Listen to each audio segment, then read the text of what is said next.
Good morning friends. आज हम लोग डिस्कस करेंगे कंट्रोल ऑफ हाइड्रोलिक मोटर्स के बारे में। ओके, तो यहाँ पे जो आज का जो डिस्कशन है वो चैप्टर नंबर 6 सर्किट डिजाइन में कंट्रोल ऑफ हाइड्रोलिक मोटर। हम लोग हाइड्रोलिक मोटर में स्पीड कंट्रोल कैसे करते हैं उसके बारे में पूरा का पूरा डिस्कशन रहेगा। ठीक है, तो अभी हम लोग बिना देरी करे स्टार्ट करते हैं। ओके, तो hydraulic circuit diagram of the, यहाँ पे जो है वो hydraulic circuit diagram of the hydraulic motor is shown in figure, okay, where the shows their initial condition shows actually। समझो कि यहाँ पे जो इनिशियल कंडीशन जो है वो दिख रही है। ठीक है, तो यहाँ पे कौन से कंपोनेंट यूज हो रहे हैं। सबसे पहले जो हाइड्रोलिक पंप यूनिट की बात कर रहे हैं हम लोग। ओके, तो ये है हाइड्रोलिक पंप वाला यूनिट। ये जो पूरा का पूरा ये रेड लाइन के नीचे वाला जो है वो हाइड्रोलिक पंप वाला यूनिट है। उसके अंदर हम लोग सबसे पहले फिगर डिस्कस करते हैं। ये हमारा प्रेशर गेज है जो प्रेशर में चेक करता है। ज्यादा प्रेशर होगा तो वो वाल्व जो है वो प्रेशर को कट कर देगा ऑटोमेटिकली। ओके, ये है पंप वाला यूनिट। ओके, ये है हमारी हाइड्रोलिक मोटर। ओके, यहाँ पे अभी क्लॉकवाइज डायरेक्शन में घूमती हुई दिखाई दे रही है। ठीक है, ये जो है फिल्टर और ये हमारा रिजर्वायर। ठीक है, तो और समझो कि यहाँ पे जो ये है वो 4/3 डीसी वाल है। ओके, 4/3 डीसी डीसीबी वाल बराबर, डायरेक्शनल कंट्रोल वाल जो 4/3 है।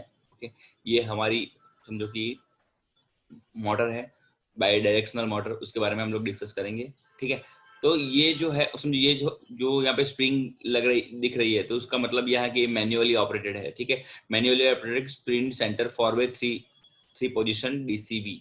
ओके, तो 4/3 पोजीशन डीसीबी वाल। ओके, यहाँ पे 3 तरीके की पोजीशन पॉसिबल है और 4 डायरेक्शन पॉसिबल है यहाँ पे। ठीक है, 4/3 पोजीशन डीसीबी। ओके, तो समझो अभी बात करेंगे पूरे की पूरी सिस्टम की, कैसे सिस्टम वर्क करती है उसके बारे में।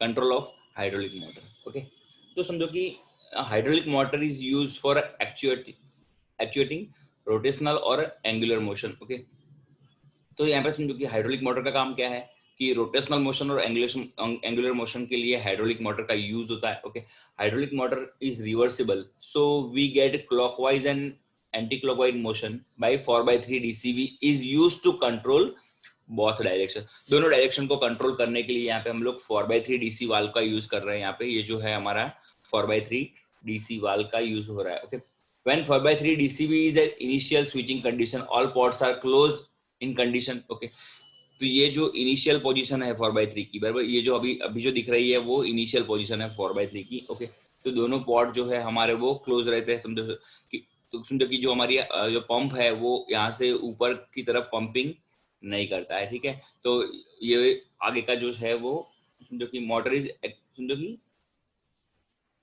All ports is close condition, तो यहाँ पे मोटर का रोटेशन नहीं होता है। ठीक है, एज स्विच टू समझो ये as switch to left side is actuated a generate clock anti clockwise motion in figure. Okay, तो समझो अभी मैं आपको पूरा का सिस्टम क्लियरली समझा देता हूँ कैसा होता है। ओके, तो समझो यहाँ से रिजर्वायर में से समझो कि हमारा जो ऑयल है वो यहाँ पे मोटर के थ्रू पंपिंग होता है।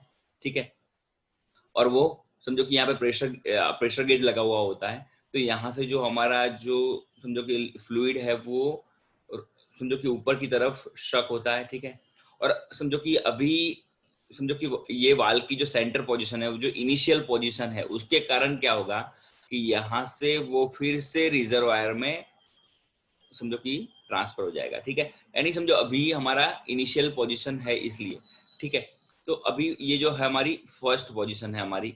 ओके, वो है हमारी इनिशियल पोजीशन। ठीक है, तो क्या होगा कि जैसे जैसे समझो पंप मोटर के थ्रू पंप मोटर की मदद से पंप प्रेशर करना शुरू करेगा। ओके, प्रेशर गेज यहाँ पे लगा हुआ है, ज्यादा प्रेशर जो होगा वो उसको कट कर देगा। ठीक है, तो अभी समझो कोई भी रोटेशन यहाँ पे नहीं हो रहा है। ठीक है, तो क्या होगा अभी समझो, अभी बात करेंगे आगे आगे। समझो कि अगर समझो कि फर्स्ट कंडीशन है हमारी, ठीक है, कि जो हमारा वाल जो है, ओके, वो अगर समझो कि ये जो 4/3 डीसी वाला अगर पोजीशन यहाँ पे समझो कि ये पोजीशन यहाँ पे ये वाला जो पोर्शन है, जो राइट साइड वाला पोर्शन वो, ठीक है, वो समझो इस तरफ पुश हो जाए। ठीक है, तो समझो क्या होगा। ओके, तो यहाँ पे जो देखो कुछ एरो हमको दिख रहे हैं यहाँ पे ऐसे ये वाले। ठीक है, तो क्या होगा ये जो P है वो एरो की तरफ समझो यहाँ पे 2 की तरफ, और R जो है वो 1 की तरफ ऐसे आ जाएगा, ठीक है। यानी समझो कि यहाँ पे लेफ्टवर्ड मूवमेंट अगर हो रहा है वाल का, तो ये वाला जो पोर्शन है वो यहाँ पे आ जाएगा, ठीक है। क्लियर हो रहा है? ओके। जो लेफ्ट वाला राइट वाला जो पोर्शन है वो यहाँ पे सेंटर में आ जाएगा ऑटोमेटिकली, ठीक है। तो कैसा होगा,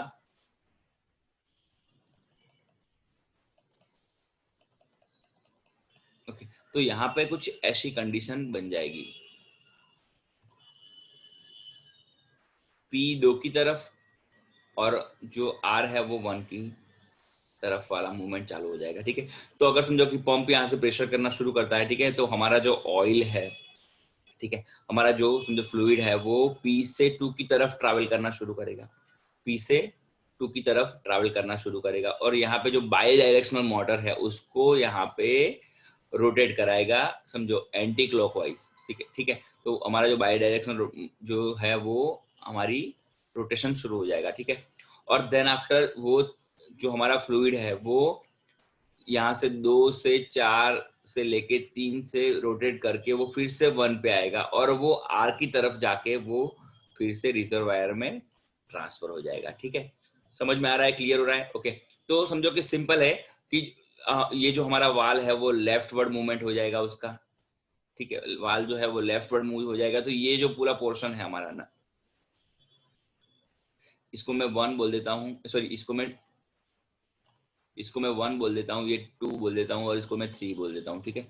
तो 3 वाली जो पोजीशन है हमारी वो पूरी सेंटर की तरफ आ जाएगी, ठीक है। अगर हमारा जो ये स्प्रिंग लोडेड जो मैन्युअली ऑपरेटेड जो स्प्रिंग सेंटर्ड 4 वे 3 डायरेक्शनल कंट्रोल वाल अगर पुश यहाँ से होता है, हम लोग यहाँ से पुश करते हैं, ठीक है, तो वो ये 3 वाली पोजिशन है वो सेंटर में आ जाएगी। तो क्या होगा, सेंटर में आ जाएगी, तो हमारा जो पी है वो 2 की तरफ, जो एरो जो यहाँ पे दिख रहा है, और जो 1 है वो आर की तरफ, ठीक है, मूवमेंट हो जाएगा, ठीक है। तो जो यहाँ से जो हमारा फ्लूइड आ रहा है वो पी से लेके 2 की तरफ जाएगा, ठीक है, और वो यहाँ से हमारा जो बाई डायरेक्शनल मोटर है उसको सप्लाई करेगा, ठीक है, फ्लूइड का।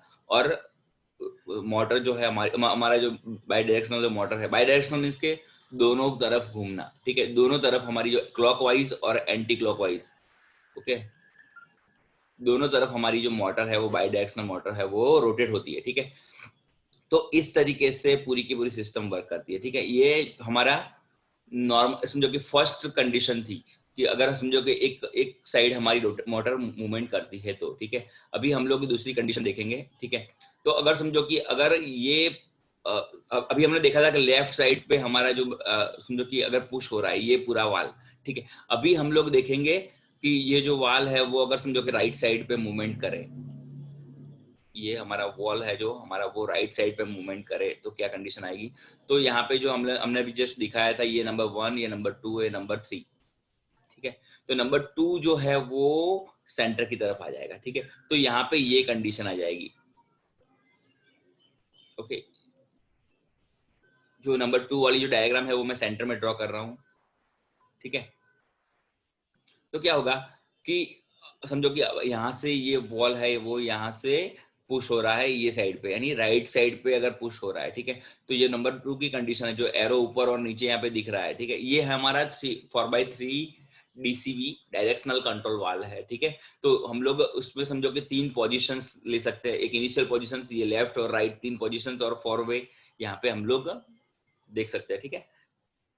तो क्या हो रहा है कि यहाँ पे समझो कि अभी समझो कि अभी हमारा पंप फ्लूइड पंपिंग करना शुरू कर रहा है, ठीक है। तो फ्लूइड पंप करेगा, तो यहाँ से क्या होगा कि नंबर 1 से 3 की तरफ हमारा फ्लूइड गाइड होगा, और नंबर 1 से 3 की तरफ, और वो समझो कि बाई डायरेक्शनल मोटर को सप्लाई करेगा, ठीक है, फ्लूइड को। देन समझो कि मोटर जो है वो क्लॉकवाइज डायरेक्शन में रोटेट होना शुरू करेगी, ठीक है। देन ये समझो कि 4 की तरफ से 2 की तरफ फिर से हमारा फ्लूइड आएगा, और वो फिर से आर से 2 से आर की तरफ मूवमेंट करेगा, और देन वो रिजर्वायर में आ जाएगा, ठीक है। तो हमारा जो मूवमेंट है यहाँ पे वो समझो कि यहाँ पे डायरेक्शन चेंज हो जाती है, ओके। सेकंड पोजीशन में क्या हो रहा है कि हमारी जो डायरेक्शन है वो चेंज हो रही है, ठीक है। पी से 1, 1 से 3, 3 से 4, 4 से 2 एंड टू से आर की तरफ मूवमेंट होना शुरू हो जाएगा, ठीक है। तो यहाँ पे जो अगर समझो कि ये जो वॉल हमारा राइट साइड की तरफ मूव करता है तो ठीक है, तो ये बाई डायरेक्शनल यहाँ पे ऐसे हाइड्रोलिक मोटर की स्पीड को कंट्रोल किया जाता है, ठीक है। तो ये हाइड्रोलिक जो कंट्रोल ऑफ हाइड्रोलिक मोटर हम लोगों ने क्लियर कर लिया, ओके। अगर कुछ भी प्रॉब्लम आपको लग रही है तो आप मुझे कमेंट बॉक्स में बोल सकते हो, बराबर, कि कुछ समझ में नहीं आ रहा हो तो, ठीक है। अभी हम लोग बात करेंगे नेक्स्ट, वो है speed control of hydraulic actuators, okay, meter in and meter out, उसके बारे में, ठीक है, ओके।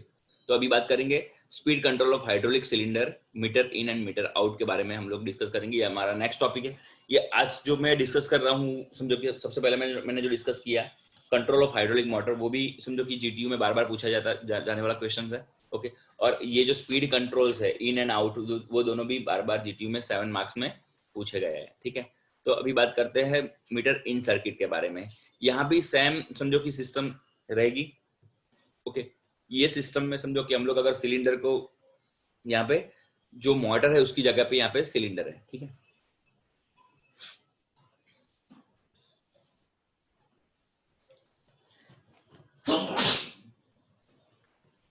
तो स्पीड कंट्रोल की बात करें, ओके। तो speed control of hydraulic cylinders are done by the various method. Most popular method in using flow control valve, यहाँ पे हम लोग फ्लो कंट्रोल वाल का यूज करके ये मेथड का यूज करते हैं, ओके। फ्लो कंट्रोल वाल में be placed at different location depending on the switch speed of the actuators are regulated, okay. Main method are meter in meter out, meter in and meter out, and bleed off bypass method which explain in brief as follow, okay. तो अभी हम लोग speed control की बात कर रहे हैं यहाँ पे, ओके। तो समझो सबसे पहले डिस्कस करेंगे meter in method, okay, meter in method, okay. in meter in circuit flow control valve is placed in between DCV inlet port of hydraulic cylinder, okay. यहाँ पे in between DCV directional control valve and inlet port of hydraulic cylinder, okay. तो hydraulic cylinder के जो inlet port है उसके बीच में यहाँ पे प्लेस किया हुआ होता है हमारा, okay, meter in, okay. This is used to control the speed of forwarding motion of cylinder, okay. तो यहाँ पे क्या हो रहा है समझो कि हम लोग थोड़ा सा क्लियर देखते हैं, okay. By this method, superior speed control is possible and more suitable for the resisting load carrying by cylinder, okay. Pressure drop is major disadvantage of this system, so not suitable for the low pressure hydraulic system. ये system जो है पूरी की पूरी वो लो जो हमारी है, बराबर, hydraulic system, low pressure hydraulic system के लिए पॉसिबल समझो कि नॉट सुटेबल नहीं है, ठीक है। Also heat is generated due to the throttling resistance which is passing from the cylinder, so its effect performance of the hydraulic cylinder is cylinder, okay. This method is not suitable for the speed control of hydraulic motor. ये method जो है वो hydraulic motor के speed control के लिए वो suitable नहीं है, ठीक है। तो अभी हम लोग समझो कि मोटर इन की बात करते हैं, अभी समझो सॉरी मीटर इन की बात करते हैं, मीटर इन सर्किट की बात करते हैं हम लोग, ओके। तो क्या हो रहा है यहाँ पे सबसे पहले जो है समझो कि यहाँ पे सेम सिस्टम यहाँ पे 4/2 जो है, सॉरी 4/3 वाला हम लोग यहाँ पे देख रहे हैं, ओके। तो क्या हो रहा है यहाँ पे सबसे पहले इनिशियल पोजीशन जो 4/3 वाला हम लोग अभी देखे, तो ये तरीके यहाँ पे 2 वाल ही दिखे हुए हैं, ओके। ये तरीके के वाल होते हैं, ठीक है। ये एरो अप, एरो डाउन, ये अप, ये एरो डाउन, बराबर। और ये हमारा जो है इनिशियल पोजीशन हमारी,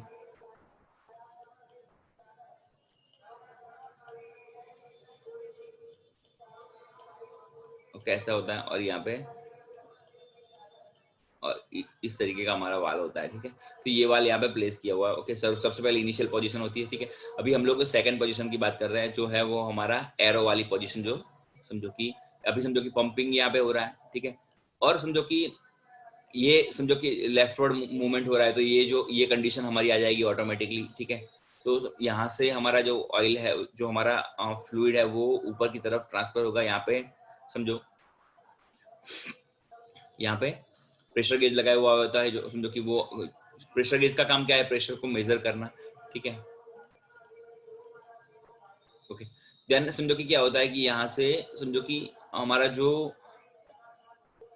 पॉट है, समझो ये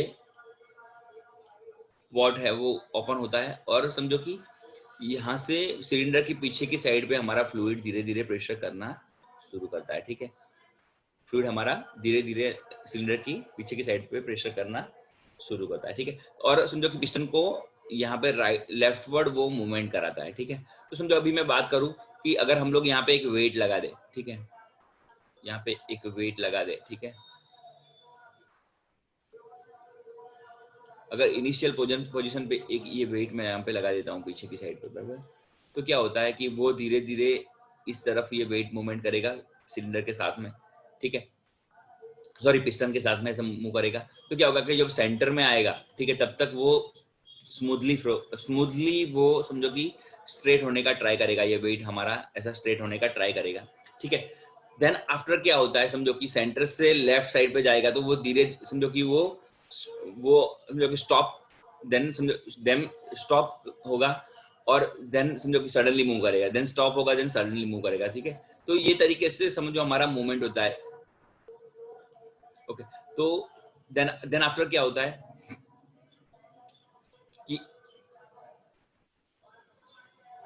यहाँ पे हमारा पिस्टन जो है वो एंड पे पहुंच जाता है, ठीक है। देन समझो कि यहाँ से हमारा जो फ्लूइड है वो फिर से रिजर्वायर में पहुंच जाता है। ये है हमारी मीटर इन सर्किट, ओके।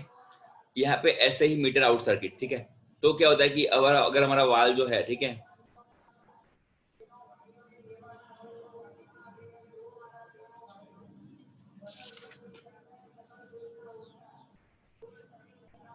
ओके, अभी समझो मीटर आउट सर्किट में क्या होता है कि ये जो हमारा वेरिएबल जो हमारा जो यहाँ पे एफसीबी जो है, बराबर, ठीक है, वो समझो कि प्लेस यहाँ पे होता है राइट साइड पे, यहाँ पे बस सिर्फ ये दोनों की प्लेसमेंट ही अलग होती है, ठीक है, बाकी सिस्टम सेम होती है। तो क्या होता है कि जो पिस्टन को ये यहाँ से हमारी मूवमेंट होती है, ठीक है, पिस्टन यहाँ पे राइटवर्ड मूवमेंट करता है, ठीक है।